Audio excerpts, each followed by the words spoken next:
Today in the form of a tier list, we're going to be breaking down the UFC's biggest bads, the biggest heels, the biggest villains, if you will, on the current roster right now. Now, this isn't going to necessarily be like the most hated UFC fighters. Some of these I'm personally a fan of. Some of these you could argue are fan favorites in some regards. Well, mostly not really, but still. I guess what defines being like a villain or the bads in the UFC, and then who's talking the most shit, who's going to get the loudest boos at a presser, who just has that cocky bad guy attitude. Like, we're going to be going over it. Now, if you're going to be in the S tier, basically you're the best of the bad. You're playing the bad guy role to the best of your ability. Now, if you're in the D tier, in terms of being like a heel for the UFC, being the bad guy role, you're kind of flopping. It's been falling off. Not the biggest bad that you used to be, or you're just not that guy, pal. So, oh my god, that sounds fucking dumb. But anyway, so just going into this, so we're going to be starting off with, hopefully this is kind of a good example to kind of picture what I'm talking about. Ilia Topuria, mate. We're going to be putting Ilia Topuria in the S tier because this guy's playing the villain role, I feel like, almost better than anybody else in the UFC right now. This is the same guy who's taking out all of our heroes. He's taking out Volk, he's taking out Holloway, and most importantly, he's taking out Bryce Mitchell. This is the same guy that for the build-up to the Volk fight, months before it even happened, he's putting featherweight champion, undefeated 16-0, like in all of his social media platforms, and it got a lot of people talking going into that Volk fight, like, oh yeah, buddy, get ready to change that real soon. He did not have to.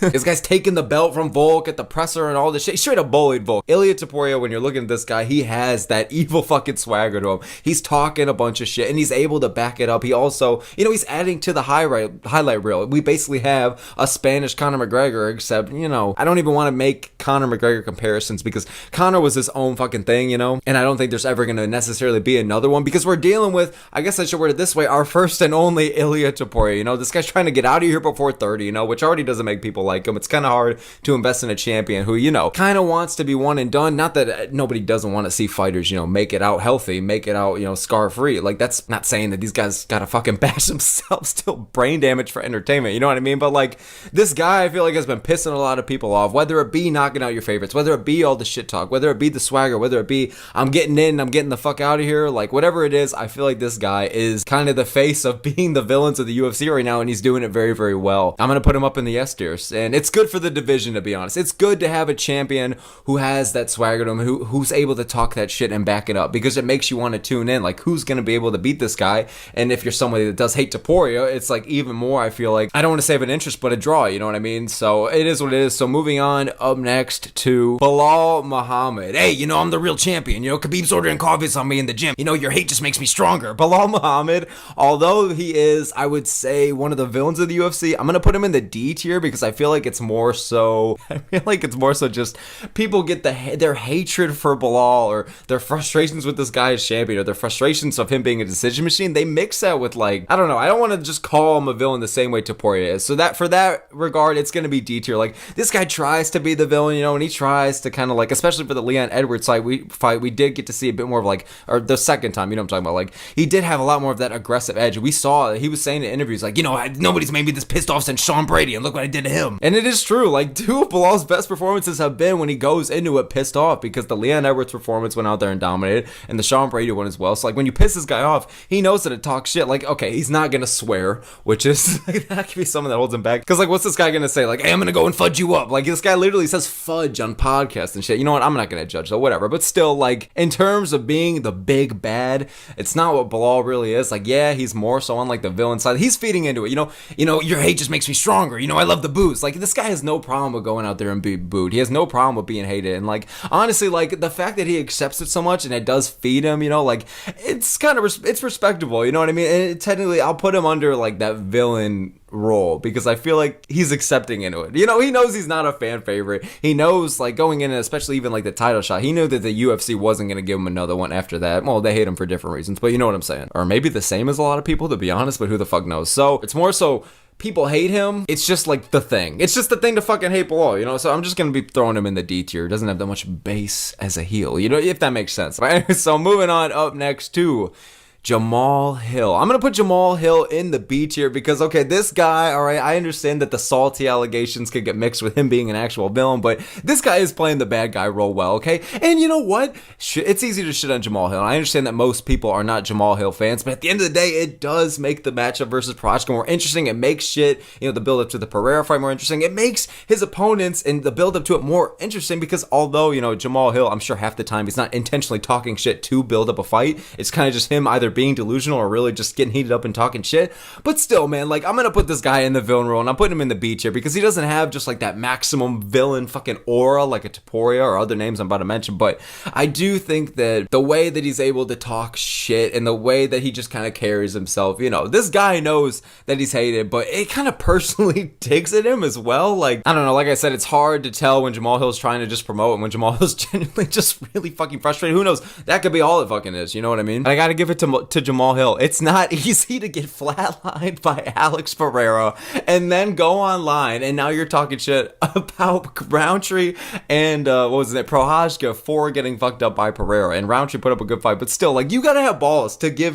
Pereira's easiest title defense and then go online and now you're yapping about other people's performances, you know, like the who are you to talk kind of attitude. But Jamahal Hill doesn't give a fuck, and in a way I gotta commend him for it. So the guy knows how to piss people off, whether intentionally or not. The guy knows how to talk his shit. It's been making the build up to the Prohajka fight more interesting, so we just don't have to see it. We don't just have to see that the presser and Jamahal is gonna be like, hey man, you know, we're gonna go out there, get the fans that they want, swing and bang. Like, no, Jamahal Hill's not gonna be doing that shit, you know? So I'm gonna put him in the B tier. Sometimes I feel like it's just more annoying, or he's just kind of salty about shit more so than like being just a solid villain of the UFC. But so I'm gonna put him in the B tier, but he plays the bad guy role well. So moving on up next to Khamzat Chimaev. Now, I'm going to put Chimaev in the D tier because I feel like a couple years ago you could say, yeah, I'm going to kill everybody. I'm going to kill everybody. And like, this guy was a straight up villain, whether people want to admit it or not. But this father Chimaev arc that he's on right now, it's honestly completely changed. He's showing up to the fight week. He's got his little reading glasses on, you know, very calm, cool, and collected. I'm talking about the fight week against Robert Whittaker for UFC 308. Like, we didn't see that ferocious kind of like relentless Khamzat Chimaev. Not to say he's always been that personality wise, but like, this guy did play a villain role a couple years ago, but now I feel like he's kind of mature. Not to say you can't be a mature fucking bad guy in the UFC, you know what I'm saying, but he's mature and he's at this point where he's a father and he just kind of wants to get in, get the bell, get a couple defenses, get the fuck out of here. And like, we're witnessing a chaotic neutral Khamzat Chimaev, because that's the thing, on fight day it's all thrown to the fucking wolves. He's still running to the cage and sprint, he's still getting all hyped up, he's still face cranking motherfuckers Robert Whittaker in a minute. But at this point, that's just his style of fighting. Of course he's going to be the relentless in-your-face Khamzat Chimaev in the cage, but in terms of just like the bad guy role, I feel like Chimaev is entering the good guy saga where again we're dealing with chaotic neutral Khamzat Chimaev. So fatherhood changed the motherfucker, and you know what? I'm happy for the guy. You know, entering his 30s now, and it's not, I mean, I don't know. He's kind of just emotionally matured, for better or worse. So it depends who you fucking ask, I guess. But I don't know. So I'm going to put Chimaev in the D tier. So moving on up next to, oh my fucking God. I'm so sick of talking about him, but I still do this to myself. But you know what? Mario Bautista. Okay, so I'm going to be putting Mario Bautista in the A tier because this one is purely based off of just people's hate for the guy, you know? And like, what? We're going to go off the Henry Cejudo video? Listen, man, you want to fight me? You want to fight the flyweight champ? You're boring, bro. Like, Mario Bautista is so hated that he literally made Henry Cejudo look badass and look like a babyface when looking next to him. And Cejudo gets a bunch of shit from people. So I feel like that just is a big testament to how much of a fuck you the MMA community gives to Mario Bautista. I'm going to put him in the A tier because this guy literally went from being just a very neutral fighter. Like, I mean, people knew who he kind of was. He was riding the ranks, gathering a good win streak, you know, got a good opportunity against Aldo. And all of a sudden he went from being like just that to all of a sudden he is I mean, there's going to, you know, you could argue that there's others more than him, but I feel like he's the most hated fighter in the UFC right now, or one of them. And it's crazy that just after, you know, from October to now, like, that's how quickly shit could change. And again, it was a powerful performance in that regard. So he literally put on one of the most frustrating performances of all time against one of the most beloved fighters on the roster right now. You know, Jose Aldo, who's a goddamn legend. So this guy really did have the opportunity of a lifetime, and he kind of shot himself in the foot. So it is what it is. I feel like this guy is going to be getting hate for a while, unless he can kind of rack up a bunch of, you know, fun highlight reel KOs. I feel like that's not going to be he's never going to be able to dodge like the boring allegations or the smudge allegations or whatever the hell, you know. I feel like this guy really needs to go out there in 2025, or hopefully not wait till 6, but we need to see a reinvention from him, either inside, like throw a little flair in there, bro, you know. And I know that he's doing this for him. This guy, all he gives a shit about is win the belt and rise in the ranks, right? Clearly by the Jose Aldo performance, he's not gonna go out there and try and put on a first round KO. I gotta make it up to the fans. He doesn't give a fuck, you know what I mean? I feel like they're gonna punish him by giving him some unranked daggy, or they're gonna give him like a number 15 or 14 ranked guy, you know. It's like, because most people, especially if you're like a fan favorite, if you go out there and beat Jose Aldo, you're probably going to get moved up next. A Song Yadong, a Cheeto Vera, you know, God forbid, like a Corey Sandhagen even. But this guy is going back to being like the feature bout at an Apex card. And I'm talking about a shitty Apex card. So this guy's performance really kind of just did make him one of the most hated fighters on the roster right now. And like I said at the beginning of this video, like this list isn't all just about who's the most hated and who's not. But I mean, with Mario Bautista, it's hard not to talk about that because I feel like that's just all people can talk about him with right now. You know what I mean? Nobody's talking about what's next for Mario Bautista. What about this stylistic matchup, or what about this one? Like, no, everyone's just talking about their dislike for this guy, or how they don't want to see him, or how they hope he fights down or whatever. So it's impressive, honestly. It's impressive from being just somebody on the roster, rising the ranks, to now all of a sudden, without even saying a fucking word, performance alone, now you're one of the most hated guys on the roster. And then he started opening his mouth, and then that made it even worse. So it is what it is. Mario Bautista, you're going in, pal. Moving on up next to Dricus Du Plessis. So you know what? I'm a Dricus Du Plessis fan, to be honest. Like, I actually really do like Dricus. I was rooting for him going to that Izzy fight. No disrespect to Adesanya, but I root for Dricus even though I'm aware that he's playing like the bad guy role. You know what I mean? This guy is the biggest gaslighter in the UFC right now. Maybe behind Jon Jones, but still, he's the biggest gaslighter other than that. And he made Strickland and Adesanya cry. It was not a one-time thing. Both of his last opponents, he made them cry in the build-up, and it's wild. I know that the Strickland was kind of indirect, but still, man, it's a funny meme. It's a funny thing that Dricus is doing. Like, just the fact that he's going around and fucking with these opponents, and we're gonna go and see him probably bully Strickland again. Here's the fucking thing, you guys. I'm gonna go out there and whoop you, Dricus. You ain't got shit on me, man. I'm dialed in on Khamzat Chimaev. You can go and cry. I don't even know you. Dricus Du Plessis is just straight up a fucking bully. I'm gonna put him in the B tier. It's just funny for me to see, like, Dricus Du Plessis knows how to talk his shit. It's not just to Strickland and Chimaev. Like, the fact that this guy, whenever he gets a chance, all right, if anybody that he has a problem with is able to catch a stray, he goes on Twitter and he throws strays at him, and it's super fucking funny. Like, he has good lines. He knows how to talk his shit, and like, he knows how to impose his will, and like, it gets you extra excited for a Dricus Du Plessis fight. You know, he's super exciting inside the cage, but then on top of that, you know, he knows how to get the build up going. He could talk his shit. He knows how to fuck around and play that villain role. And I understand that, like I just said, like, I'm a Dricus fan, but I understand that most people aren't. I know a lot of people were rooting against him for the Strickland fight, rooting against him for the the Adesanya fight. So at the end of the day, the dude knows how to play the bad guy role. I'm gonna put him in the B tier because I wouldn't say, you know, he's like that hated like a Mario Bautista, or he's like that much of just a movie villain like a Ilia Topuria, but I'm gonna put him in the B tier. He's just straight up bullying dudes out here, grown men, MMA fighters, you know, some of the most badass men on the planet, and Dricus is a fucking bully up there. So it's just funny to see. Moving on up next to Henry Cejudo. Now, if this was a couple years ago, I probably would have him a little bit higher, but because we're dealing with current day Cejudo, I'm gonna throw him in the D tier. Now, I know that a little bit ago, a couple years ago, you know, the whole King of Cringe stick, I mean, he still does it, but I feel like Cejudo was actively more of like a hated guy in the UFC, more of a bad guy, more of like the shit talking role. And not that Cejudo doesn't try and talk his shit now, but at this point, we're at this point in Cejudo's career where we kind of just feel bad. I don't know if anyone else is getting that vibe. Like, you know, wasted away his prime by retiring, and then he came back, and like, I understand that Marab and Aljo are very, very elite and very tough matchups, but like, went out there, went 0-2 against those guys, and now Cejudo is just in this bubble, hasn't fought in almost a year, and we haven't heard rumors of him fighting anytime soon. And it's just like, I feel like at this point, people are kind of just feeling more bad for Cejudo than actually like kind of like hating him or being like, oh, like that's fuck that guy. Like, nobody's really saying that as much anymore. I feel like we're all on the same page, but we're kind of aware that Cejudo probably has a fight left, and I guess some of us are trying to give him the damn flowers on the way out. But you can't have a bad guy where you're just straight up feeling bad for the dude, you know what I mean? As annoying as Cejudo can be, and I understand that he definitely is hated by some people, and he still does talk his shit, you know, you can't have that villain aura and people are feeling bad for you at the same time. I don't know, but I feel like he lost all the aura, man. You know, you can only lose so much. You can only take so much time off, and, you know, hey, the verbal win over Mario Bautista was a win, but unfortunately, it's not enough to really move you up here or move you closer to a title picture. So, yeah, I'm just going to throw Cejudo in the D tier. So, moving on, up next to Jon motherfucking Jones. All right, so anyone who's up to the channel knows how I feel about this guy. I'm not a fan of Jon Jones. I cannot stand the dude. Genuinely my least favorite fighter on the roster, blah, blah, blah. I don't want to have to put him in S tier for anything, but at the end of the day, he is an S tier villain, okay?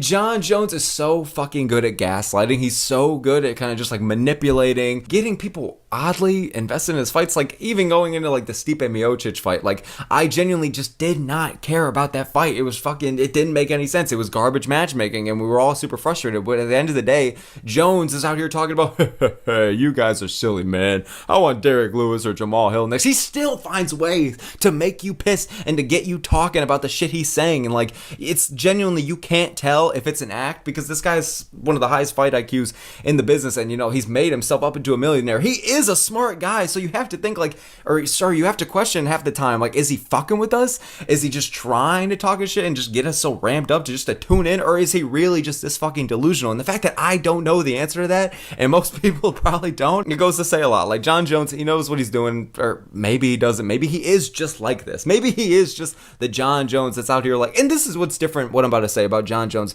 from the rest of the guys in this list, okay? At least that I know of. Jon Jones is just doing bad shit, or has done just bad shit, okay? Like, he's hitting pregnant ladies with the cars, he's failing a bunch of drug tests, you know, he put DC through genuine hell and ruined his career. Not ruined his career, DC's one of the greatest of all time, but you know what I'm saying. And all the other shit that just comes with Jon Jones, all the allegations, all the stories, all the shit he's done. Like, this guy, you could argue, is just a bad dude. And for that reason, I'm going to put him in the S tier. Because again, the guy knows how to be a fucking villain, whether he's trying or not. So the dude is just demented, bro. So he's going in the S tier. So moving on, up next to Manel Kape. Fucking Asanya? Fuck out of France. I'm gonna put Manel Kape in the B tier, because I would like to put him higher, because the dude knows how to talk his shit, okay? And like, it would have been so fun to see him versus Kai Kara France, because that could have been a real genuine flyweight grudge match. It would have been great for the division, in terms like, we could have these two guys that genuinely have problems with each other, you know? It's not just Brandon Moreno or Pantojas or the Brandon Roybals. Nothing wrong with these guys, but it's just, you know, they're very just happy to be here. I want to go and I want to win the title. You know, I work very hard, kind of shit. You know what I mean? No disrespect to those guys, but flyweight, they're just full of kind of like that mentality of just, I want to work hard and I want to be the champion and I want to put on exciting fights. And there's nothing wrong with that. You know what I mean? Just because you sign up to be an MMA fighter and you want to be the champ doesn't mean you have to learn how to talk shit and become a fucking heel. Like, that's not, I understand that, but Manel Kape is the heel of the flyweight division. And the reason that he's not like a bit higher than B is just because I feel like he's too damn likable, bro. Okay, that's the thing. Not that you can't like Ilia Topuria or a Jon Jones or really anybody on this list, but Kape is just too. He's too fucking cool, man. I feel like we're all rooting for this guy right now. You know what I mean? Not just for his next fight. Who's he fighting? He's fighting Roybal next, and we want to see this guy get the title shot. You know, we know that the excitement that this guy can bring inside and outside of the cage to the flyweight division, and I feel like a lot of us are excited for that, and we're all rooting for Kape. Not all of us are rooting for Kape. I don't want to fucking assume what y'all think about it. A lot of us want that for him, and a lot of us are rooting for him, and it's just, this guy, granted, he knows how to be the villain. He knows how to talk his shit, you know? Dude almost fought Adesanya on stage at the presser, bro. Like, this guy just gets himself in these funny ass moments, and like his beef with just these random people and the whole city kickboxing crew is fucking hilarious to me. So I want to put him higher because I do think he plays that role well, but I think he's just too likable and he has way too many people kind of rooting for him right now to kind of cement himself a bit higher. But I love what Kape's doing right now. It's great for the division. It's definitely going to kind of build up the fight against Roybal, and like, this guy's putting eyes on himself, and yeah, I'm going to just throw him there in B. It kind of sucks that they booked him against Roybal, especially in the Apex, because I feel like if you got this guy on 312 against Kara France, you know, they could have had their moment of the presser, they could have talked their shit, could have put Kape on the mat, you know, you could have had KKF kind of have a bit more personality than just, oh, you know, I'm happy to be here, man, you know, I got my boys, I got Hooker and Izzy, and yeah, I'm gonna go smoke this guy, and like, yeah, we know that these guys have an actual problem with each other. I feel like we're not going to get to ever see that matchup, because now KKF is going to begin the next title shot, but I'm not just going to make this a flyweight rant. It is what it is. So moving on, up next to the last addition for this tier list, we have Colby Covington. Now, Colby, a couple years ago, you could say an S or an A, but honestly, we're dealing with 2025 Colby Covington, you know? Very inactive Colby Covington. You're questioning if this guy even wants to be in there and all this shit, and like, you don't even really hear from him unless he's on a fucking Twitch stream until it's, or if it's his fight camp, so, which you get once a year. I'm going to throw Colby Covington in C, which is a shame, man. He used to play that bad guy role so well, you know, even though that everybody was pretty aware, like, that wasn't really who he was as a person, that it was more so of a shtick. I feel like people would still kind of throw him up as an S and an A, but still, just because we're dealing with this Colby who is just lacking so much aura, and it's like, you don't even get to see Colby talk a bunch of shit anymore because he's just never around anymore, you know what I mean?